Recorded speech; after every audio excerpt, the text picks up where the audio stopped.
Senator from Oklahoma.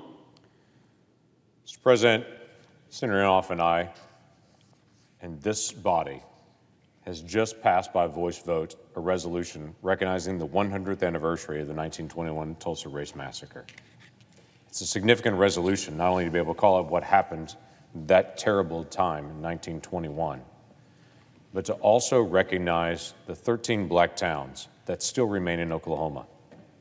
It's an interesting history that we have in Oklahoma, and I encourage folks to be able to find out more about us as a state. But in the late 1800s, early 1900s, black individuals and families from all over the South were fleeing away from where they were being oppressed, and they were coming to Oklahoma, setting up vibrant communities. Over 50 all-black towns rose up in Oklahoma. In fact, there was some dialogue in the early 1900s about possibly having Oklahoma be an all-black state even. And these black communities were rising up around our state, looking for opportunities, freedom, chance for a better life. 13 of those 50 towns still remain today as communities. Many of the individuals in these towns are friends and people that I know, and Senator Inhofe and I have the honor of being able to represent in this great body. I think about Dr. Donnie Nero. Dr. Donnie Nero Sr., I should say. He is the president of the Oklahoma African American Educators Hall of Fame. He's the one to help found it and pull all this together. He has an attitude in wonderful Clearview, Oklahoma, that he says one of the greatest motivational concepts accessible to mankind is recognition. He says recognition is about remembrance and acknowledgement. We're taking a moment as a Senate today to be able to acknowledge these 13 black towns that still remain in Oklahoma and to be able to look at some of the history of what happened during that time period. So let me walk through this somewhat. Tallahassee was founded in 1883. It's regarded as one of the oldest surviving historically black towns in Indian Territory. Langston was founded in 1890. It is named after John Mercer Langston, as an African-American educator and U.S. representative from Virginia. 7 years later, the Oklahoma Territorial Legislature established the Colored Agricultural and Normal University, which would later be called Langston University. This historically black college and university has grown from 41 students in 1897 to over 3,000 students today. Prominent Oklahomans such as Melvin Tolson, Ada Lewis Sipple Fisher, Clara Looper, E. Melvin Porter, Frederick Moon, Marquise Haynes, Zelia Bro, Isaac W. Young, Inman Page, Zella Black Patterson, all resided in the town of Langston, or called Langston University home. Tatum's was founded in 1895. It was named after brothers Lee B. Tatum and Eldridge, which was called Doc Tatum. They found prosperity in 1929 when oil wells were drilled in Tatum's. Norman Studios even filmed a silent movie called Black Gold using the brothers in their film. Taft was founded in 1902 on land allotted to the Creek Freedmen. They changed their name from Twine, which they were originally, to Taft, to honor then Secretary of War, later President, William Howard Taft. Grayson, it's a bustling, had 5 general stores, 2 blacksmiths, 2 drugstores, a cotton gin, and a physician soon after it was founded in 1902. It was originally known as Wildcat.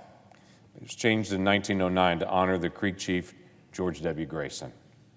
Boley, a town established in 1903 and named after J.B. Boley, a railroad official of the Fort Smith and Western Railway, grew to be the largest African-American town in Oklahoma. Only 5 years after being founded, Booker T. Washington visited the town and wrote about the prosperity that he had witnessed. Boasting the first black-owned bank, First National Bank of Boley, was owned by D.J. Turner. It received a national charter and rose to be one of the largest and wealthiest exclusively black communities. Today, Boley still hosts the nation's oldest annual black rodeo. Rentysville was founded in 1903, was developed on 40 acres owned by William Renty and Phoebe McIntosh. The Missouri and Kansas and Texas Railway developed a flag stop, putting Rentysville on the map. John Hope Franklin, a scholar of African-American history who promoted dialogue that reshaped American views on race relations, was born in Rentysville in 1915. The Franklins later moved to Tulsa, where John Hope Franklin graduated from Booker T. Washington. He survived the 1921 Tulsa Race Massacre, and he went on to become one of the most decorated historians. He inspired the John Hope Franklin Center for Reconciliation, Reconciliation Park in Tulsa, and an elementary school in North Tulsa. Rentisville continues to host the Dusk to Dawn Blues Festival that attracts blues artists and all the folks that come in. Clearview, town I've already mentioned, was founded in 1903 along the tracks of the Fort Smith and Western Railroad. It's widely known for its baseball team, but it's widely known now for the Hall of Fame for Black educators. It's a place that I would encourage people to be able to stop in and to be able to see. And it's an annual tradition where individuals from around the state ride in to be able to recognize Black educators to be recognized that year in the Hall of Fame ceremony, led by Dr. Nero Sr. Brooksville, founded in 1903, originally named Sewell, was renamed in the town in 1912 in honor of the first African American in the area, A.R. Brooks. Redbird, founded in 1907 along the Missouri, Kansas, and Texas Railroad, was built on a land allotted by the Creek Nation. E.L. Barber was one of the town's original developers and the first justice of the peace and an early mayor. Before Redbird officially became a town, Barber organized the First Baptist Church in 1889, which grew to be the largest church in Redbird. Summit, founded in 1910, along the Missouri, Kansas, and Texas Railway. Vernon, founded in 1911 on Tankard Ranch in the Creek Nation. It's home to many trailblazers such as Ella Woods, who was the first postmaster, and Louise Wesley, who established the first school and church. Lima, founded in 1913 along the Chicago, Rock Island, and Pacific Railroad. The Mount Zion Methodist Church was built there in 1915 and still stands to this day. And of course, the most famous and prosperous of all of the Black communities was Greenwood. Greenwood District became a thriving community where Black business owners, schools, and churches flourished. By the late 1910s, it was the wealthiest Black community in all of the United States. The community earned the name Black Wall Street from the famed African-American author, educator who I've already spoke of, Booker T. Washington. The history of these historically Black towns is interwoven into the history of Oklahoma and the history of the United States. The residents of these towns have achieved great success and faced tremendous challenges. Stories of these Black towns and communities in Oklahoma are also inextricably linked to the events of May 30 through June the 1st of 1921, when the Greenwood District of North Tulsa burst into flame. An important part of history is learning from the past, but it's not looking at an incident in isolation. It's what came before and after. This weekend, the nation will pause and reflect on the 100th anniversary of the 1921 Tulsa Race Massacre, the worst race massacre in the history of the United States. But we can't look at Greenwood as if it was a single weekend. It was a prosperous, thriving Black community. And it still has a history to be able to share in our future. And many of you have heard me share the story on the floor of the Senate before. For the past several years, I've talked about the race massacre here in committee meetings and in conversations around this body. There's a significance of the 100th anniversary, not just for Tulsa and my state, but for the rest of the nation as well. So let me recount this again.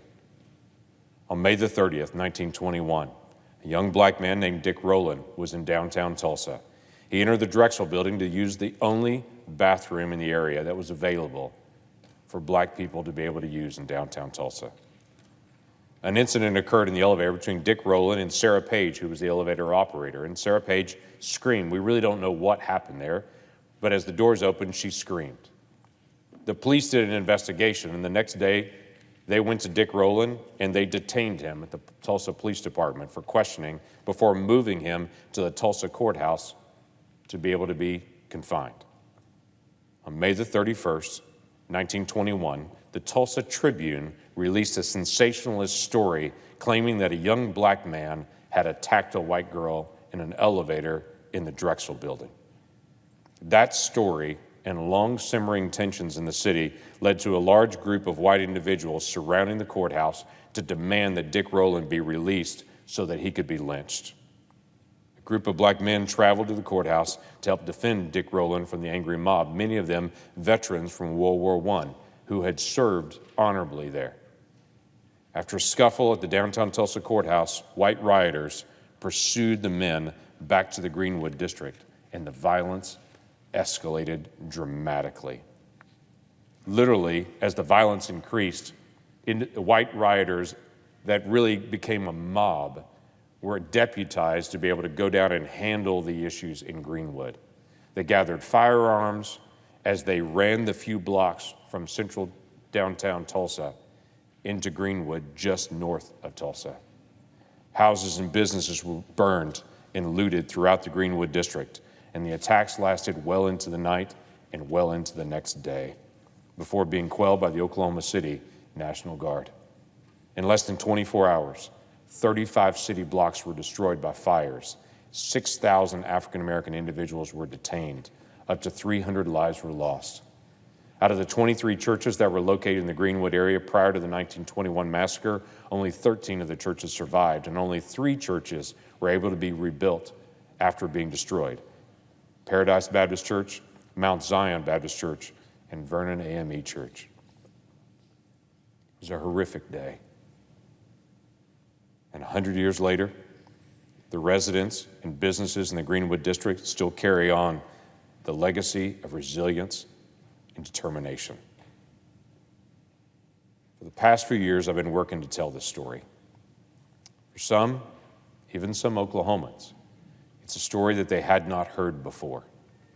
5 years ago, I started telling the story in Washington, D.C., and when I told it, hardly anyone knew about it. Now, everyone I speak to is familiar with the story. We've pulled this story out of the dark pages of history and lifted it up for our nation to be able to see, and our nation is looking at it. In Oklahoma, many people know about that terrible 2-day period when rioters set a community on fire and set our nation back. But I also tell people you can't understand Tulsa and Oklahoma unless you understand May 31st and June the 1st of 1921. That's why I worked to develop a curriculum to ensure future generations of Oklahomans learn the accurate historical events of 1921. Before we started working on the curriculum, our schools had a mandate to teach the 1921 massacre, but there were no materials to actually use to teach that accurate history. There were no visuals. There's no curriculum. Now there are. We've pulled all those together and made that resource free to every educator in Oklahoma and every educator in America that wants to be able to teach that history accurately. During the same time period, 5 or 6 years ago, I started working on something I called Solution Sundays. Because when I started speaking about 6 years ago now to individuals all around Tulsa and all around the state about the Tulsa Race Massacre, I usually started the conversation the same way. May the 31st and June the 1st of 2021, I would say, about 6 years ago, the entire country is going to pause. I don't know how long. They may pause for a minute, they may pause for an hour, they may pause for a day or for a weekend. But the entire country will pause and will look at Tulsa and look at Oklahoma and will ask themselves one question: what has changed in America in race relations in the last 100 years? I said 6 years ago, that's a fair question for someone to ask. We better be able to answer it when May the 31st of 2021 comes. Little did I know 6 years ago when I started asking that question and continued to ask that question when it was 5 years, 4 years, 3 years, 2 years, and next year. Little did I know the events dealing with race that would happen in the last 12 months.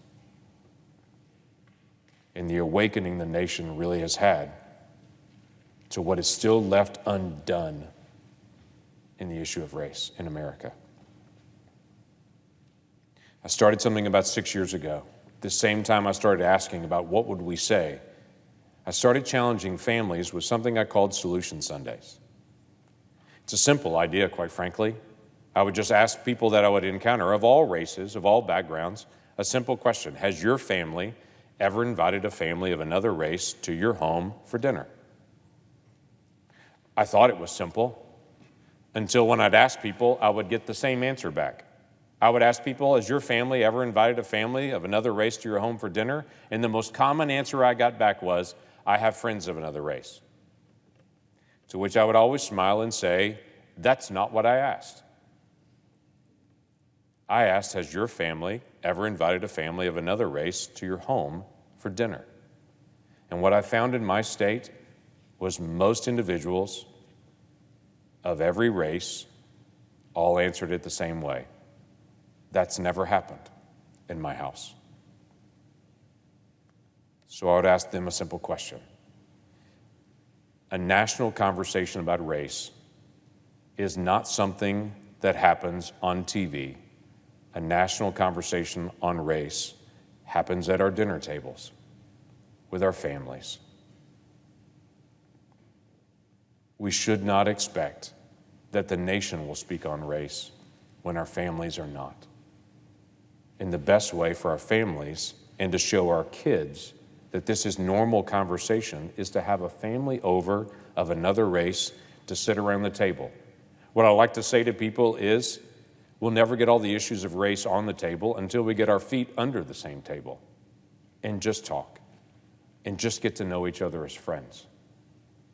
The nation will not shift on race relations until each of our families shift on race relations. I continue to be able to challenge this simple concept of Solution Sundays. By the way, if you want to pick a different day, that's fine with me. But Sundays seem to be a pretty good day just to invite someone over for dinner or for lunch. Just a few days, people from all over the country will fly into Tulsa, some of them for the first time. They're going to participate in events to commemorate the 100th anniversary. It's my hope that what they see will be a model of reconciliation for the rest of the country. But after the anniversary passes and the crowds leave and the national folks will go on to doing something else, we'll still be around. In Tulsa and all of Oklahoma, we'll still need to finish the work that has begun on race. I'll still be around North Tulsa. I've got lots of friends there. And I know there'll be an ongoing dialogue still about reconciliation, because a big event that the whole world turns the television cameras on doesn't solve the issues of race. We solve that as individuals and as a family. You see, I believe, like many do, that I have a calling towards reconciliation. As a follower of Jesus, as I read through the New Testament, I bump into passages like 2 Corinthians chapter 5, where Paul wrote to us and said, we have the ministry and the message of reconciliation. Now, I understand Paul first meant that was an ability to be able to come to God and to be reconciled to God. And I do believe firmly that every individual can be reconciled with God. And I'm glad to share that message in ministry. But I also believe it's a challenge to each of us to work towards reconciliation. Where relationships are broken, we are the reconcilers. And we have a ministry and a message of reconciliation. My friend, Robert Turner, who's the pastor of Vernon AME Church in the heart of Greenwood, he and I were visiting last week on the phone, talking through the things coming up in the days ahead. And as we were just chit-chatting with my friend, he said, I got to tell you about my sermon I preached a couple of weeks ago. So I said, tell me all about it. And he said, you know, Pastor Turner said, I preached on Matthew the tax collector, also called Levi. And we spent some time talking about that. And he said, what I told my congregation was Jesus called Matthew the tax collector to be one of his disciples, but he also called Simon the zealot to be one of his disciples. Now, you may not know, but the tax collectors were loyal to the Romans. They were Jews that were loyal to the Roman authority, and the zealots were Jews that were adamantly opposed to the Roman authority. So literally, Jesus grabbed two people from opposite political perspectives, opposite, if I can say it, political parties, and he grabbed both of them and said, I want you to be my disciple.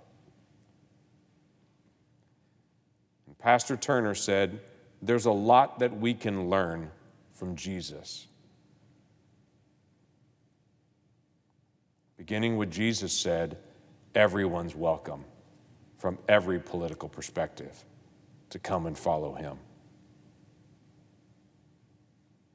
Pastor Turner, you're spot on. My friend, keep preaching it.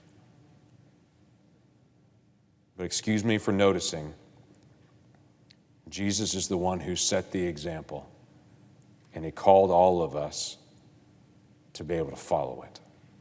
Now, I have to tell you, Pastor Turner and I don't agree on everything. We may not even vote alike, though honestly, I've never asked him how he votes. But he is my friend, and he is my partner in reconciliation. For 6 years, I've asked people across Oklahoma, when May the 31st comes and the nation stops and asks, what has changed in the last 100 years? We should be prepared to answer. That weekend is here. And each of us should be able to answer that for our lives and for our families. Let's finish the work. We're not done on racial reconciliation. Let's finish the work, starting with our own families, our own communities, and our own lives. God, help us to carry on the ministry and the message of reconciliation. With that, I yield the floor.